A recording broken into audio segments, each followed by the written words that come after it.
Hello friends, नमस्कार, good morning. तो जैसा कि आपको पता है, आज है 3 जून 2023 और आज के करंट अफेयर की शुरुआत मैं यहाँ पे करूँगा। और मैं आपको स्वागत करता हूँ सीएस के सेम क्लासेज में। आपको मैं यहाँ पे डेली करंट अफेयर पढ़ाता हूँ, वो भी मैप के साथ। ठीक है, मैप के साथ इसलिए कि कॉन्सेप्ट क्लियर हो जाए। तो आइए देर न करते हुए शुरू करते हैं आज की क्लास। उससे पहले मैं आपसे एक रिक्वेस्ट करूँगा कि आपको वीडियो अगर अच्छी लग रही हो तो इसको ज़्यादा से ज़्यादा लाइक, शेयर और सब्सक्राइब करें प्लीज़। ठीक है, तो कल जो मैंने प्रश्न आपसे पूछा था कि निम्नलिखित राजनीतिक राष्ट्रीय पार्टियों में से कौन एक राष्ट्रीय पार्टी नहीं है, ये आपको बताना था। ठीक है, तो ये आपके ऑप्शन थे। आम आदमी पार्टी, अभी हाल ही में इसको राष्ट्रीय पार्टी का दर्जा दिया गया है आम आदमी पार्टी को। ठीक है, बहुजन समाज पार्टी, ये भी है राष्ट्रीय पार्टी। नेशनल पीपल्स पार्टी, ये भी राष्ट्रीय पार्टी है, लेकिन समाजवादी पार्टी राष्ट्रीय पार्टी नहीं है। तो इसका ऑप्शन सी सही होगा। इसमें समाजवादी पार्टी राष्ट्रीय पार्टी नहीं है। अभी कुल 6 राष्ट्रीय पार्टियां हैं। ठीक है, कुल 6 राष्ट्रीय पार्टियां हैं। कौन कौन सी हैं? इंडियन नेशनल कांग्रेस है, ओके, इंडियन नेशनल कांग्रेस होगी, भारतीय कम्युनिस्ट पार्टी मार्क्सवादी होगी यानी सीपीआई एम जिसे कहते हैं, Bharatiya Janata party BJP, Bahujan Samajwadi party, ठीक है, नेशनल पीपल्स पार्टी और आम आदमी पार्टी। ये कुल 6 अभी राष्ट्रीय पार्टियां, इस बात का थोड़ा सा ध्यान रखेंगे। ठीक है, तो चलिए पहले प्रश्न की शुरुआत करते हैं। हाल ही में भारत के विदेश मंत्री एस जयशंकर ने किस देश में भारतीय दूतावास का उद्घाटन किया है? ठीक है, तो भारतीय दूतावास का उद्घाटन कहाँ पे किया गया, ये आपको बताना है। ये आपके ऑप्शन है डोमिनिकन गणराज्य या निकारागुआ या बेलीज या कोस्टारिका। ठीक है, तो आपका सही जवाब है ऑप्शन ए, डोमिनिकन गणराज्य में अभी हाल ही में जो विदेश मंत्री एस जयशंकर जी हैं वो भारतीय दूतावास को वहाँ पे उद्घाटन किए हैं। ठीक है, अगर डोमिनिकन गणराज्य की बात करें, डोमिनिकन रिपब्लिक की बात करें, तो उसकी लोकेशन क्या है? ये देखिए, नॉर्थ अमेरिका कॉन्टिनेंट है, ये साउथ अमेरिका कॉन्टिनेंट है। ठीक है, ये है मध्य अमेरिका वाला भाग और ये कैरेबियन आइलैंड वाला भाग। ठीक है, और इधर होता है नॉर्थ अटलांटिक महासागर और इधर होता है साउथ अटलांटिक महासागर। अगर ये पूछा जाता है कि डोमिनिकन जो गणराज्य है वो किस महासागर में है, तो ये नॉर्थ अटलांटिक महासागर में पड़ता है। और इसको मैं जूम करूँ तो यहाँ देखिए, ये कैरेबियन आइलैंड इनको बोलते हैं, ये क्यूबा है, ठीक है, ये हैती है और यहाँ पे दिखेगा डोमिनिकन रिपब्लिक गणराज्य। ठीक है, तो यहाँ पे डोमिनिकन रिपब्लिक दिखेगा जिसकी राजधानी है सैंटो डोमिंगो। ठीक है, सैंटो डोमिंगो इसकी राजधानी है और ये अटलांटिक महासागर में पड़ता है। आगे चले, तो चलिए एक प्रश्न मैं आपसे पूछता हूँ, इसका आंसर आप दीजिएगा कमेंट बॉक्स में। हालांकि मैं इसका आंसर आपको वीडियो के लास्ट में दे दूंगा। ठीक है, तो ये प्रश्न पूछा जा चुका है। तो पोप बेनेडिक्ट 16वें जिनका हाल ही में निधन हुआ, उनके संदर्भ में निम्नलिखित में से कौन सा कथन सही है, ये आपको बताना है। क्या वो जर्मनी के मूल निवासी थे, या वो 600 वर्षों में इस्तीफा देने वाले पहले पोप थे, या ठीक है, ये 2 कथन दिया गया, पूछ रहा है कि इसमें से कौन सा सही उत्तर है, आपको बताना है। तो आप इसका जवाब दीजिए, नहीं तो मैं इसका जवाब वीडियो के अंत में दूंगा। ठीक है, आगे चलें। तो दूसरा प्रश्न है कि विश्व के पहले रोबोटिक चेक इन असिस्टेंट जिसका नाम है सारा का अनावरण किया गया और ये कहाँ किया गया, किस देश में किया गया, ये आपको बताना है। ठीक है, क्या यूएई यानी कि यूनाइटेड अरब अमीरात, या यूनाइटेड स्टेट ऑफ अमेरिका, या यूनाइटेड किंगडम, या भारत। ठीक है, तो आप थोड़ा सा तस्वीर देख के भी थोड़ा सा अंदाजा लगा सकते हैं। इसका सही जवाब है यूएई, संयुक्त अरब अमीरात। इसका उद्घाटन संयुक्त अरब अमीरात में किया गया है। सारा एक artificial intelligence based robotic machine है जिसका काम क्या होगा कि जो एयरपोर्ट पे इसको लगाया गया, तो वहाँ पे जो ग्राहक कह रहे हैं, जो पैसेंजर जाएंगे, ठीक है, यात्री जाएंगे, तो उनके पासपोर्ट की चेकिंग ये कर सकता है। ठीक है, चेहरों का स्कैनिंग करेगा। ठीक है, उसके बाद जो बैग लिए रहते हैं लोग, जो सामान लिए रहेंगे, उनको डायरेक्शन दिखाएगा कि आप किधर जाइए। ठीक है, इतना काम इसका रहेगा सारा का वहाँ पे। ठीक है, अगर यूएई की बात करें तो ये देखिए अपना सुंदर भारत है, इसके हम वेस्ट की तरफ जाएंगे तो यहाँ पे अरेबियन कंट्री है। ठीक है, और मैं इसको जूम करता हूँ तो यहाँ पे दिखेगा रेड सागर, ओके, और ये यमन, ओमान, और यहाँ पे दिखेगा आपको यूएई, यूनाइटेड अरब अमीरात, जिसकी राजधानी है अबू धाबी, और ये बाउंड्री बनाता है पर्शियन गल्फ से। ठीक है, और यहाँ पे अरेबियन सी दिखेगा।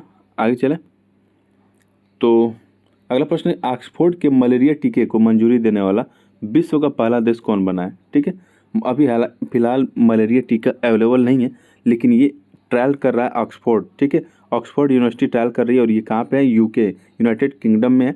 तो वो ट्रायल कर रही है, तो इसको मंजूरी देने वाला विश्व का पहला देश कौन बना है?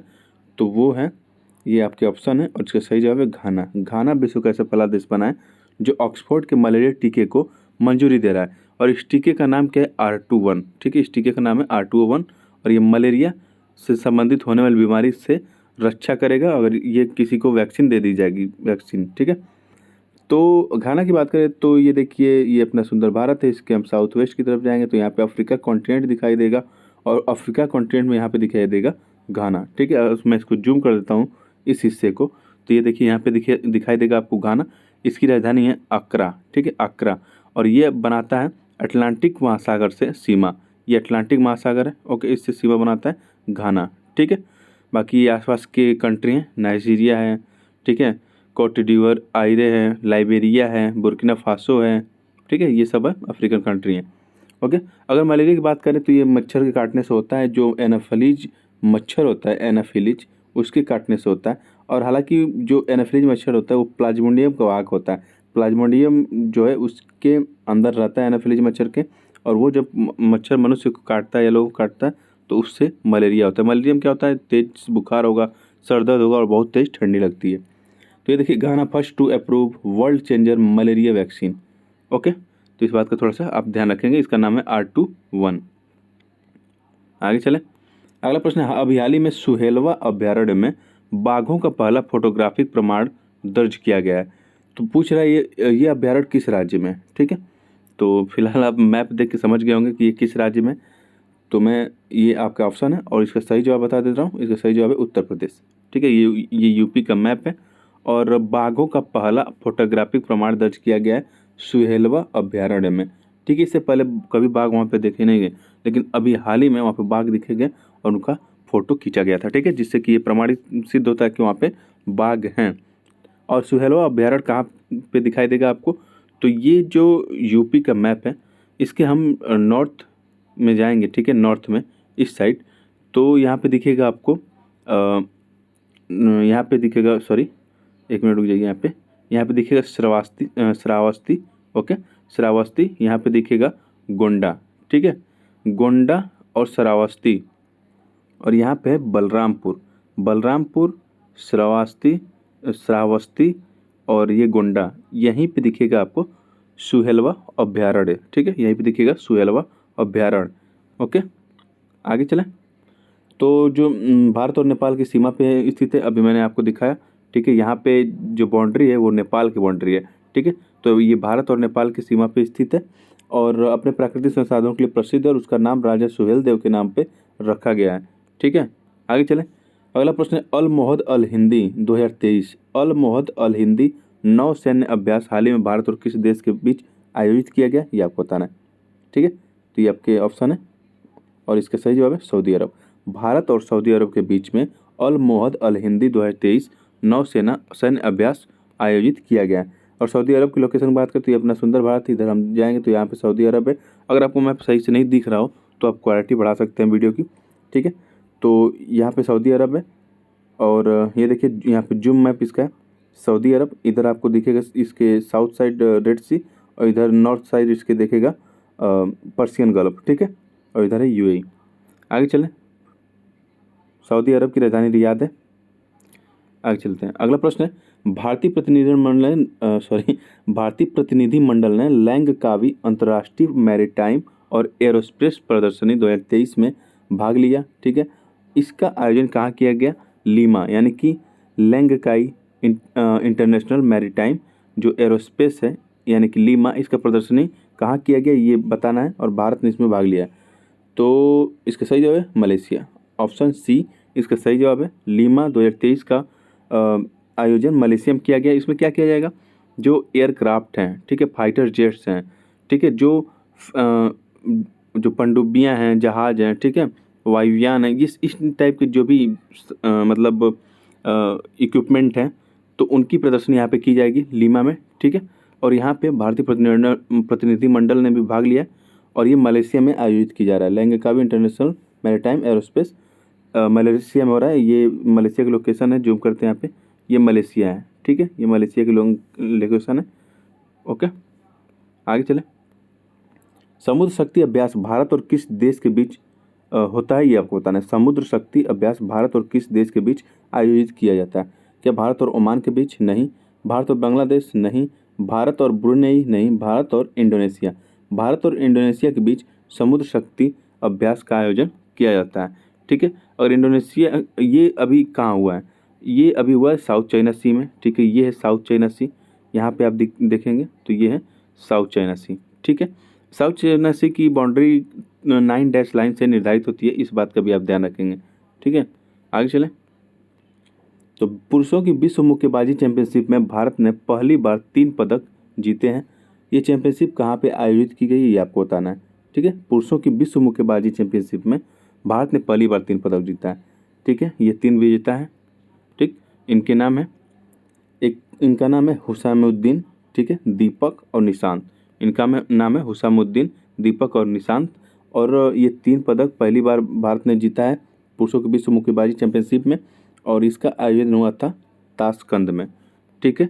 इसका आयोजन कहाँ होता है, उज्बेकिस्तान के ताशकंद में, और ये है उज्बेकिस्तान की लोकेशन, और इसकी राजधानी है ताशकंद, ठीक है।